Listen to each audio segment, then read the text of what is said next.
Всем привет, меня зовут Никита. Давайте установим Rust. Но прежде чем это мы сделаем, нам необходимо установить библиотеки C++ для работы с Rust. Мы скачиваем Visual Studio Code, у меня это уже сделано, запускаем инсталлер и устанавливаем разработку классических приложений на C++. После того, как это будет сделано, мы сможем приступить к установке Rust. Переходим на rust.lang.org и скачиваем Rust init.exe. Я скачиваю 64, вы в зависимости от вашей операционной системы. После того, как установка будет завершена, нам необходимо проверить такие команды. Какая у нас версия и сделать апдейт до самой актуальной. После того, как это будет сделано, мы можем приступить к установке Visual Studio Code. Сайт код Visual Studio скачиваем и запускаем. После того, как Visual Studio Code будет установлено, нам необходимо установить такие расширения, как Rust Extension Pack устанавливаем и Rust Test Explorer.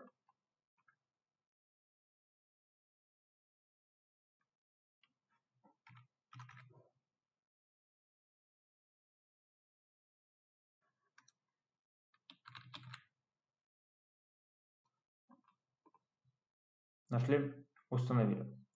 После того, как эти два экстеншена будут установлены, мы можем уже создать проект и посмотреть его внутренности. Пишем cargo new hello world. Открываем терминал, open. Я уже запустил, у меня создался проект hello world. Cargo это как npm для JavaScript, package manager для C# и так далее. Это пакет сборщиков. Давайте откроем проект, который мы создали. Копируем путь. Open folder.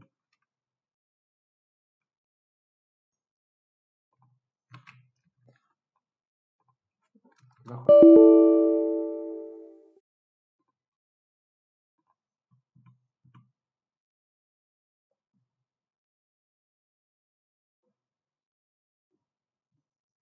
Да, мы доверяем этому автору. Начнем с того, что создался проект. Main – это основная функция, с которой начинается приложение. Мы можем через терминал запускать и проверять, как работает наше приложение. Cargo. Run.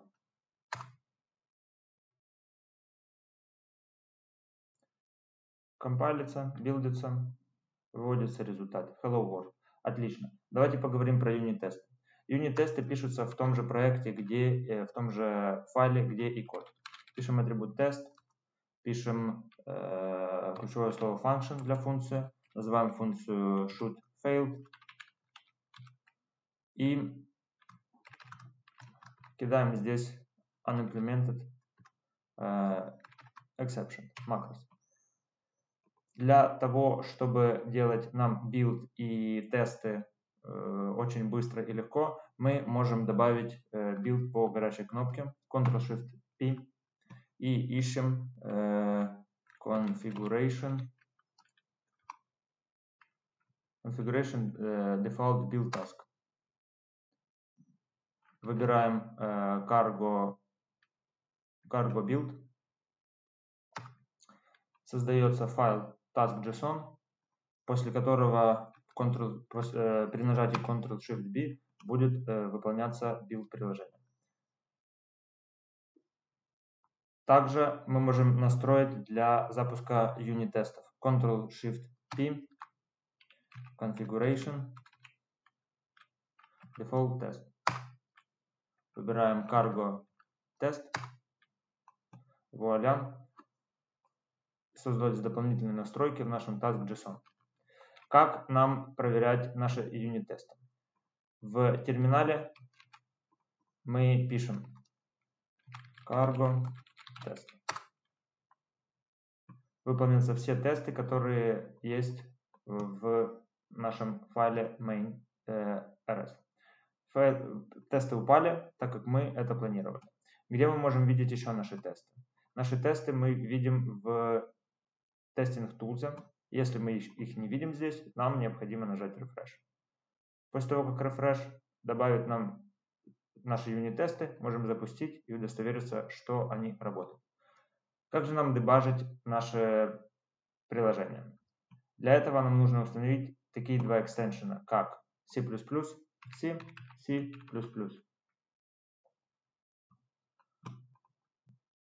Устанавливаем. И второй экстеншн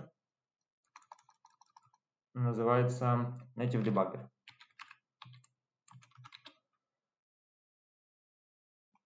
Native Debugger. Устанавливаем. После того, как все установится, нам нужно добавить возможность дебажить в нашем приложении через Configuration. Add Configuration и выбираем C++ для Windows. Создастся файл. Хочу заметить, что нам нужно поменять две настройки: Program и CVD. Я сейчас покажу, на что мы их меняем.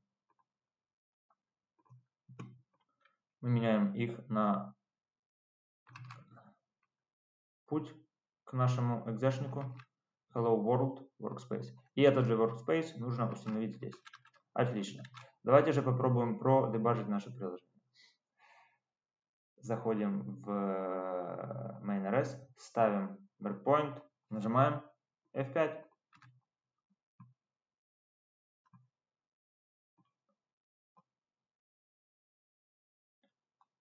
Отлично. Breakpoint сработал. F10. Смотрим. Hello World. Отлично. Рад был показать, как работать с Rust, установить его и иметь возможность дебажить в Visual Studio Code. До скорых встреч. Пока.